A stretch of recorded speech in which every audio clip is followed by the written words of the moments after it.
church, we are in the house of God. अनुग्रह मंडली हम परमेश्वर के भवन में हैं And with a sign of victory, और इस जीत के खुशी के साथ we are declaring हम यहाँ घोषणा करते that हैं in Christ we are more than victors. कि प्रभु यीशु में हम जय से भी बढ़कर हैं। Lord, we thank you for this beautiful day. और परमेश्वर हम धन्यवाद देते हैं इस सुंदर दिन के लिए। We are in your presence. हम तुम्हारे सन्मुख में हैं। Bless this time. इस समय को आशीषित करें In the name of Jesus. प्रभु यीशु के नाम से।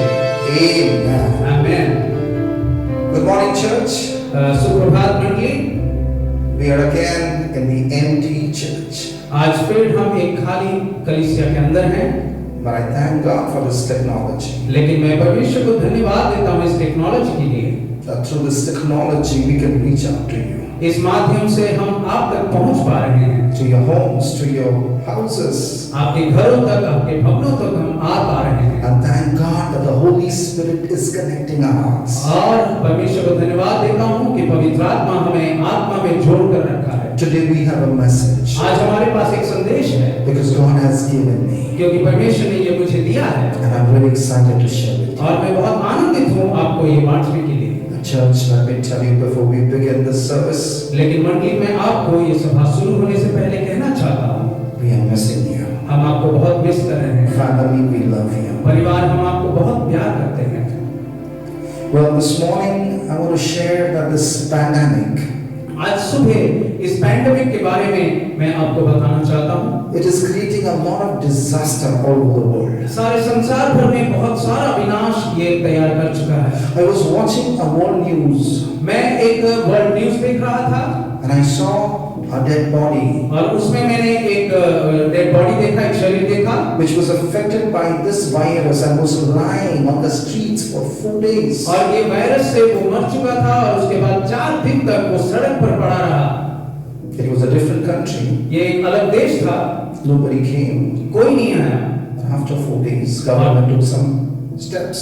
और 4 दिन के बाद सरकार की तरफ से कुछ कदम उठाया गया। Many people around the world are losing jobs. जगत भर में चारों तरफ बहुत सारे लोग संसार भर में अपनी नौकरियां खो चुके हैं। Many poor people doesn't have food. बहुत सारे गरीब लोगों के पास आज भोजन नहीं है, They don't have incomes. उनके पास कोई आय नहीं है, Schools are closed. स्कूल बंद हो रहे हैं, Factories have shut down. कारखाने बंद हो रहे हैं, Businesses are closed. व्यवसाय बंद हो रहे हैं। Daily wages are getting desperate to go to their jobs. जो रोज-रोज रोजगार करते थे वे वापस अपने काम में जाने के लिए व्यस्त हो रहे हैं। Economists are perceiving अर्थशास्त्री लोग कह रहे हैं that after the lockdown, India's economical condition will be very badly affected. ये लॉकडाउन खत्म होने के बाद अर्थव्यवस्था जो है पूरी रीति से हिली हुई मिलेगी।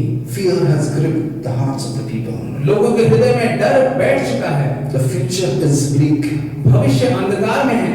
Even people are thinking that will they make up during this time? Will they be alive? और बहुत सारे लोग अभी ये भी सोच रहे हैं कि वे बचे भी रहेंगे या नहीं।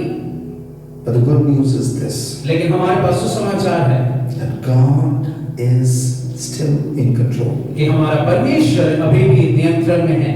People have lost control. मनुष्य अपना नियंत्रण खो चुका है। They don't have control over the situations. उन्हें इस परिस्थिति के ऊपर नियंत्रण नहीं है। Scientists have lost control. जो वैज्ञानिक हैं वो नियंत्रण खो चुके हैं। Money, power have lost control. जो पैसा है, धन दौलत है, उसके पास इसका नियंत्रण नहीं है। Doctors have lost control. जो डॉक्टर्स हैं उनके पास नियंत्रण नहीं है। You and I have lost control. मेरे और आपके पास भी इसका नियंत्रण नहीं है। But the good news is this, that God is still in control. लेकिन सुसमाचार यह है कि हमारा परमेश्वर अभी भी नियंत्रण में है। And that is the hope. और यही हमारा आशा है। This is the answer. और यही वो जवाब है। You might not have all the answer about all the whys. आपके पास हो सकता है हर प्रश्न का उत्तर ना हो। We might not even have the answer when and how things will be normal.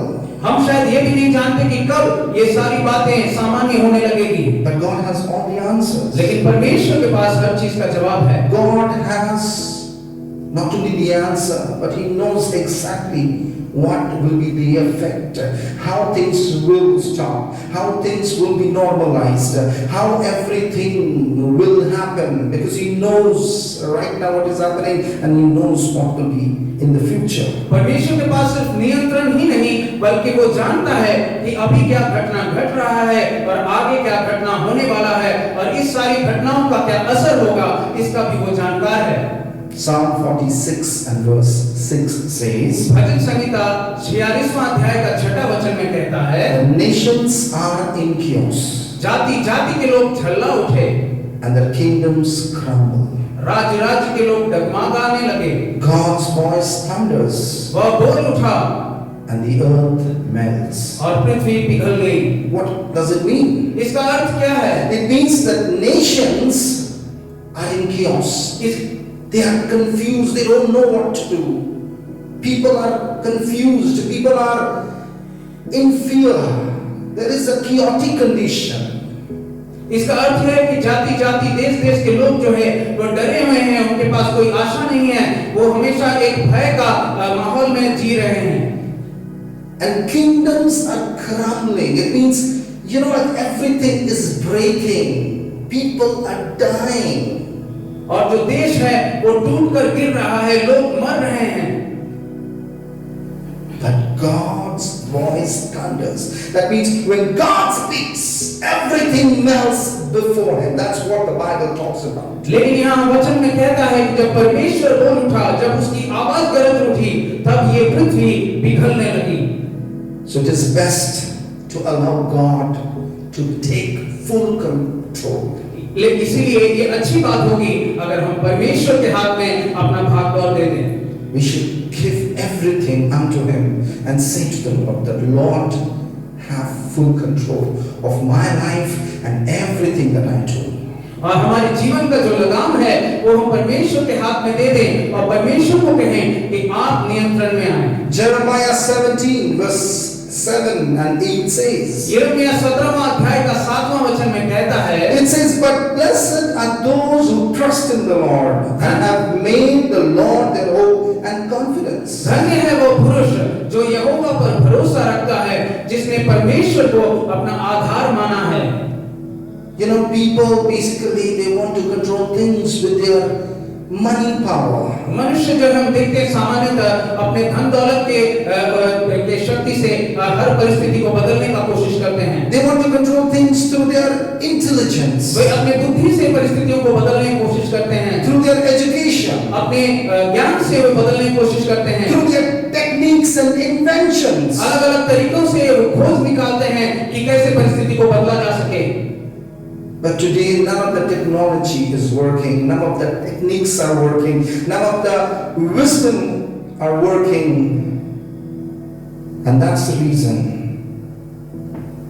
the Bible says, blessed are those who trust in the Lord. और लेकिन आज ऐसा समय आ चुका है कि कोई विज्ञान या किसी इंसान के पास, कोई तकनीक के पास इसका नियंत्रण नहीं है और इसलिए वचन कहता है कि धन्य है वे जो परमेश्वर के ऊपर भरोसा रखते हैं। Psalm 27 says, भजन संहिता 27वां अध्याय में लिखा है, it says, some trust in chariots and some trust in horses, but we will trust in the name of the Lord. भजन संहिता 20वां अध्याय का 7वां वचन में लिखा है कि कुछ राजाओं के ऊपर और कुछ अपने रथों के ऊपर, अपने घोड़ों के ऊपर में विश्वास करते हैं, भरोसा रखते हैं, लेकिन हम अपने परमेश्वर के ऊपर भरोसा रखते हैं। For those who have put their trust in the Lord, और जो लोग अपने परमेश्वर पर भरोसा रखते हैं, you know what the Bible says? वचन उनके लिए क्या कहता है? Bible says in the same chapter and verse 8, it says, they are like the trees planted along a river bank. उसी अध्याय का 8वां वचन में कहता है कि वे उस वृक्ष के समान हैं जो बहती झरने के तरफ किनारे में लगे हुए हैं, with roots that reach deep into the water. जिनकी जड़ें पानी के अंदर गहराई तक जड़ी हुई हैं। Such trees are not bothered by the heat, वो ना इस धूप से डरते हैं or worried by the long months of drought. या सूखे के समय से उन्हें भय नहीं लगता। Their leaves stay green, उनके पत्ते हमेशा हरे और भरे रहते हैं and they never stop producing fruit. और वे कभी भी फल देना बंद नहीं करते। This is a word that God gave me very specifically. और ये वही वचन है जो परमेश्वर ने मुझे दिया है आज। Because people are not only concerned about the virus, but they are concerned about the aftermath. That means, how will they run their houses? If there is a cut in the paycheck, How will they do rest of the responsibilities? This kind of a fear of finances, a fear of uncertainties, their health, everything is collapsing their minds and thoughts. उनके अंदर, मनुष्य के अंदर सिर्फ ये डर नहीं कि आज वायरस में क्या हो, वायरस के समय में क्या होगा, बल्कि ये वायरस का जो समस्या है ये खत्म होने के बाद उनके जीवन में कैसी कैसी घटनाएं आएंगी, इन सारी आशंकाओं का वो डर में वे अपना जीवन बिता रहे हैं। The Lord told me very clearly. परमेश्वर ने मुझे साफ साफ कहा, The Lord says, you are that tree परमेश्वर कह रहे हैं कि तुम वो वृक्ष हो which is planted along the river bank. जो उस झरने के बहती झरने के किनारे में लगाए हुए हो। You know, God is that source. परमेश्वर वो स्रोत है, God is that provider. परमेश्वर वो दाता है। You know, in midst of all this pandemic situation, I will be provided by my God. That's my faith. इन महामारी के जो परिस्थिति है इसके बीच में भी मेरा परमेश्वर मेरा जुगानदाता है, यही मेरा भरोसा है। You know, I would not worry what and how things will be provided, but I will know that the Lord is my provider. He is the Jehovah Jireh. मैं नहीं डरूंगा कि मेरा जो जुगान है वो कहां से आएगा, क्योंकि मैं विश्वास करता हूं कि मेरा परमेश्वर यहोवा ईरे वही मेरा दाता है। I am not only protected, but I am provided. मैं सिर्फ सुरक्षित नहीं रहूंगा बल्कि मुझे मिला भी जाएगा। Amen. आमीन। Romans chapter 10 and verse 11 says, Romeo 10वां अध्याय का 11वां वचन कहता है, anyone who trusts in him will never be disgraced. जो कोई उस पर विश्वास करेगा वो कभी भी लज्जित ना होगा। Psalm 46 verse 1 to 3 says, भजन संहिता 46वां अध्याय का पहला, दूसरा और तीसरा वचन कहता है, God is our refuge परमेश्वर हमारा शरण स्थान है and my strength. और वो मेरा बल है। He is always ready to help in the times of trouble. संकट में अति सहज से मिलने वाला वो सहायक है। So we will fear not when the earthquake comes इस कारण हम कोई भी भय में नहीं रहेंगे, and the mountains crumble into the sea. चाहे पृथ्वी उलट जाए और पहाड़ समुद्र के बीच में डाल दिए Let जाए the oceans roar and foam. और ये समुद्र गरजें और फेन उठाएं Let the mountains tremble as the water surge. और पहाड़ उसकी बाढ़ से कांप उठे।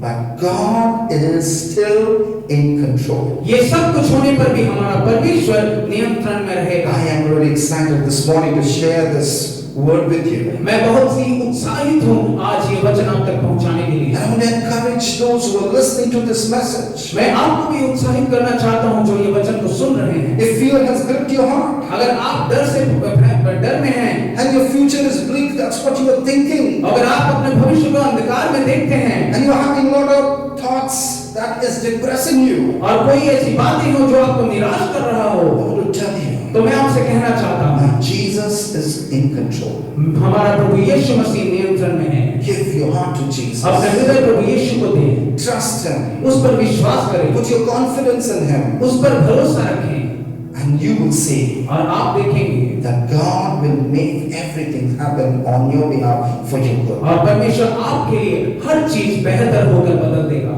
Now the question is, what should I do in order to allow God to take control? अब सवाल ये होता है कि परमेश्वर के पास अपना नियंत्रण देने के लिए मुझे क्या करना होगा? It is very simple. ये बहुत ही आसान है। Just allow God to take control over your life आपको सिर्फ परमेश्वर को नियंत्रण दे देना है and your life situation. और आपके जीवन की परिस्थितियों को भी। Simply you need to say, God, I don't understand, but I know you know it all. आपको सिर्फ इतना कहना है कि परमेश्वर मैं समझ नहीं पा रहा लेकिन मैं जानता हूँ कि आप सब कुछ जानते हो। So tell me, God, what should I do? इसलिए प्रभु मुझे बताइए कि मैं क्या करूँ। It is no longer my agenda. ये अब से लेकर मेरा विषय नहीं है, It is your agenda. ये अब आपका विषय है। You tell me and I will do. अब आप मुझसे कहें और मैं करूँगा। That's the best and the easiest way. और यही सबसे आसान तरीका है। But how will we say that? How should we do it in action? लेकिन हम इसे कैसे कार्य में लाएंगे? Thessalonians chapter 1 verse 5, 6 to 8. 1 Thessalonians chapter 5, 6 to 8. It says, what are the things that we must do? थेसलोनिक की पहली पत्री 5वां अध्याय का 6 से लेकर 8वां वचन में लिखा है कि हमें क्या करना होगा। First thing what you and I need to do is this: be on your guard. पहला बात जो हमें सचेतना से मानना है वो ये है कि हम औरों की नाई सोते ना रहें। You know, be on your guard. It means let God be your guard. That means don't allow anything else. Let God be your hiding place. Let God become your protector. Hide yourself in God. So when calamities comes, when difficulties comes, when disasters come, God will be guarding you. इसका अर्थ यह है कि हम दूसरों के ना ही सोए ना रहें, बल्कि जागते और सावधान रहें और परमेश्वर को आपकी सुरक्षा करने दें, ताकि जब आपके जीवन में कोई विपरीत परिस्थिति, कोई दुर्घटना आएगी, तो परमेश्वर आपको सुरक्षित कर सके। Second thing, दूसरी बात, do not be asleep. आप सोए ना रहें। What does it mean? इसका मतलब क्या है? You know, I have already spoken about the sleeping Christians. Sleeping Christians are the one who doesn't understand the time. They don't understand the importance of the things. They don't understand the urgency about the things, because God is not at all in their life in the first position. क्योंकि हम अगर मतवाला होकर रात को सोए रहेंगे, तो हम पहले स्थान में ही परमेश्वर को परमेश्वर को नियंत्रण से हटा देते हैं। My friend, मेरे दोस्तों, it is a time to be alive. ये समय है कि हम जागृत रहें। It's a time to be connected with God. ये समय है कि हम परमेश्वर के साथ जुड़े रहें। Thirdly, it says stay alert. तीसरे में लिखा है कि सचेत रहो। What does it mean? इसका अर्थ क्या है? If you are not alert, the enemy, your adversaries, will sneak into your life situation. इसका मतलब यह है कि अगर हम सचेत नहीं रहते हैं, जो शत्रु है वो हमारे जीवन में प्रवेश कर जाएगा। He is seeking ways to penetrate. He is trying to see where have you left an open door. वो हर समय कोशिश में रहता है कि किस तरीके से कौन सा दरवाजा खुला मिले और वो आपके जीवन में प्रवेश कर सके। But if you are connected to the Holy Spirit, लेकिन अगर आप आत्मा में जुड़े रहें, if the Holy Spirit is alive and active in your life, अगर पवित्र आत्मा आपके जीवन में सचेत रहे, if you are living a holy life and allowing the Holy Spirit to take control of your life, अगर आप पवित्र जीवन यापन कर रहे हैं और आपके जीवन में पवित्र आत्मा कार्यरत हो, I tell you, the Holy Spirit will give you an alert alarm. और तो मैं आपसे कह देता हूं कि पवित्र आत्मा आपको सचेत करेगा। The Holy Spirit will tell you well in advance. पवित्र आत्मा आपको पहले से ही बता देगा। The Holy Spirit will prepare you. पवित्र आत्मा आपको तैयार करेगा। And the fourth thing that you need to do is to be clear-headed. और चौथा बात जो आपको समझ लेना है वो है अपना दृष्टिकोण को सही करना। Look to the Lord. सीधे परमेश्वर की ओर देखिए। Don't try to look to the people. मनुष्य की तरफ ना देखें। Don't try to look too much of television. और इधर-उधर टेलीविजन की तरफ ना देखें। He or this will not going to help you. क्योंकि ये बातें आपको मदद नहीं करेंगे। If you look to the Lord, अगर आप परमेश्वर की ओर देखें, if you look to the author and the finisher of your race, जो आपके दौड़ का जो निर्माता परमेश्वर है, अगर आप उसकी तरफ देखें, then you will allow God to take control of your life. तब आप परमेश्वर के हाथों में अपना भाग दौड़ संभाल देते हैं। You will be protected by the armor of God's love and faith. और परमेश्वर का उस झिलम से आप सुरक्षित रहेंगे। And we will have confidence of our salvation. हमारा जो उद्धार है उसका हमारे अंदर में आत्मविश्वास रहेगा। Amen. Hallelujah. आमीन, hallelujah. And then it says further, और उसके बाद आगे क्या कहता from है? verse 12 to 19, दूसरे 12वां वचन से लेकर 19वां वचन में it कहता says, है, honor the man and woman of God who has given you spiritual guidance.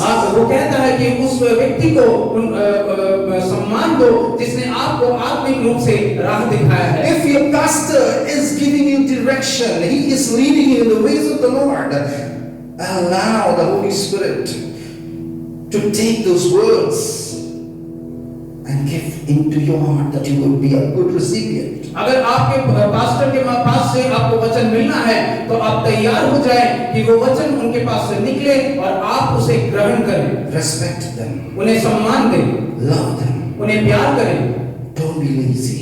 आलसी ना बने। There are so many Christians who are lazy. बहुत सारे मसीही आज हैं जो आलसी हैं। You know, they don't have the zeal for the Lord. उनके अंदर परमेश्वर के लिए एक जलन नहीं है। You know, they are like religious people. वे बहुत ही धार्मिक तरीके के व्यक्ति हैं। You know that they drag their feet because they need to go to church and they need to pray. You know, like everything is like a lazy activity. उनके जीवन में हर काम एक ऐसा है जैसे कोई नियम पालन कर रहे हो और बहुत ज्यादा धार्मिक जीवन यापन करने की कोशिश करते There's no हैं। time to be lazy. ऐसा आलसी जीवन बिताने का समय नहीं है। You know, it's no time to be timid. ये वो समय नहीं है कि आप डर के भय होकर बैठे रहें। God has not given us the spirit of timidity, परमेश्वर ने भयभीत होने का आत्मा आपको नहीं दिया है, but God has given us the spirit of boldness. बल्कि परमेश्वर ने हमें एक सामर्थी आत्मा दिया है। Yes, we are weak, हाँ, हम कमजोर हैं, but in the strength of God, weakness have gone and His strength has taken over. लेकिन परमेश्वर के सामर्थ में मैं बलवान हो जाता हूँ। Hallelujah. Hallelujah. So let the weakness be no excuse for you, my friend. इसलिए कमजोरी को हमारा कोई बहाना ना बनने दें। Don't say that I can't do, but say like Paul, I can do everything that God has called me to do.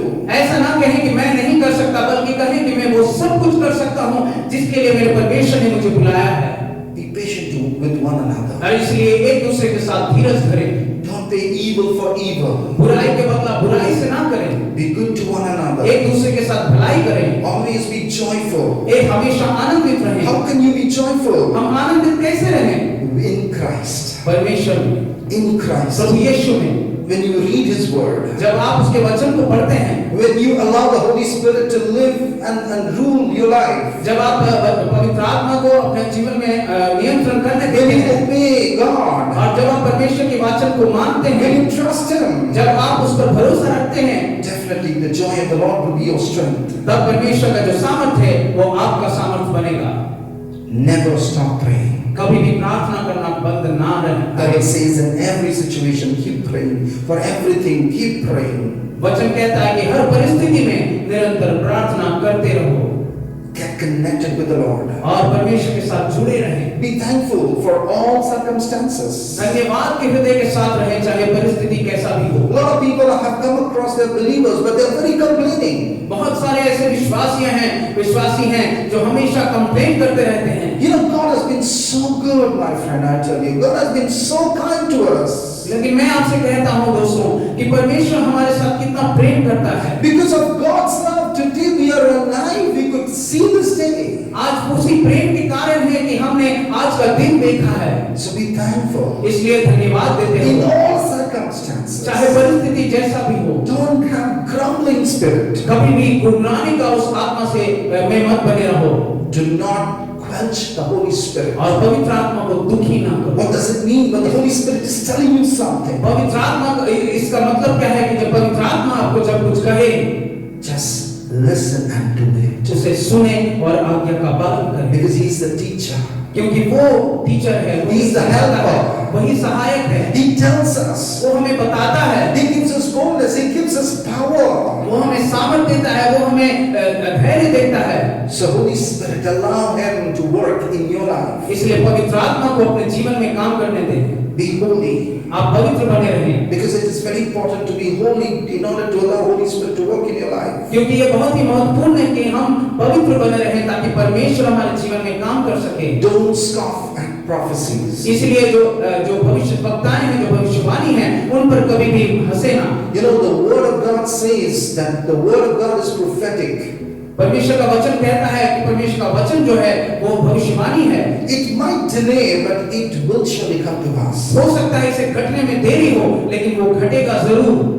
So don't scoff at prophecies. इसलिए कभी भी भविष्यवाणियों का झटका ना And उड़ाएं। it says, test everything, hold on what is good. हर चीज को हम परख कर देखें और जो अच्छा है, जो भला है, उसे हम धरे रहें, पकड़े रहें। Let the filter of Holy Spirit work in your life. उस विवेचना का आत्मा, वो परखने की आत्मा को हमारे जीवन में काम करने दें। You know, in this last times, there is a spirit of confusion and a spirit of deception that is heavily working in this time. इस अंतिम दिनों में हम देखते हैं कि कंफ्यूजन का आत्मा और जो हमें धोखा देने की जो आत्मा है वो बहुत जोर से काम कर रहा है। So that's the reason it says in the Bible that you must test it. How do you test it? You must test it under the discernment of the Holy Spirit. और इसलिए वचन कहता है कि हम हर बात को परख कर देखें और कैसे परखें? पवित्र आत्मा के नजरिए से हम उसको परखें And take that is good. और उन भली बातों को हम अपने जीवन में स्वीकार करें। Stay away from all kind of evil. हर तरीके की बुरी बातों से, बुराइयों से हम अपने आप को दूर रखें, Evil is very tempting. क्योंकि ये जो बुराई है वो हमें बहुत ही आकर्षित करता है। Evil will take us towards sin.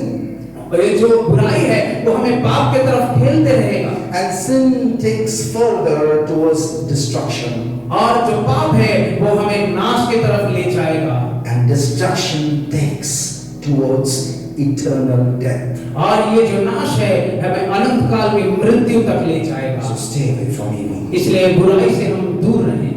And if you do these things, और अगर हम इन बातों को अपने जीवन में माने, if you do these things, इन बातों का अगर हम अपने जीवन में पालन करें, then you will see. तब आप देखेंगे। It says in 1 Thessalonians chapter 5, 23 and 24. पहला थिस्सलुनीकियों 5वां अध्याय का 23वां और 24वां वचन में क्या लिखा है? It says, now may the God of peace make you holy in every way.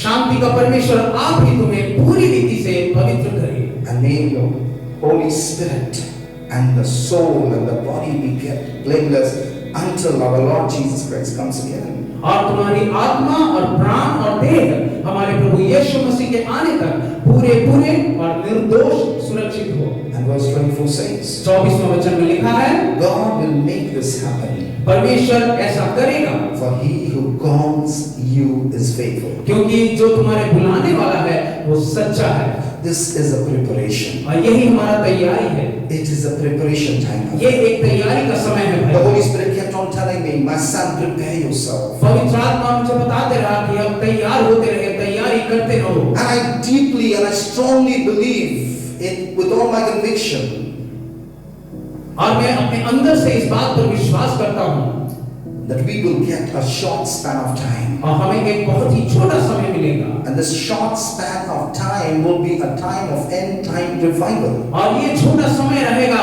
उन अंतिम दिनों का जो जागृति है उसका।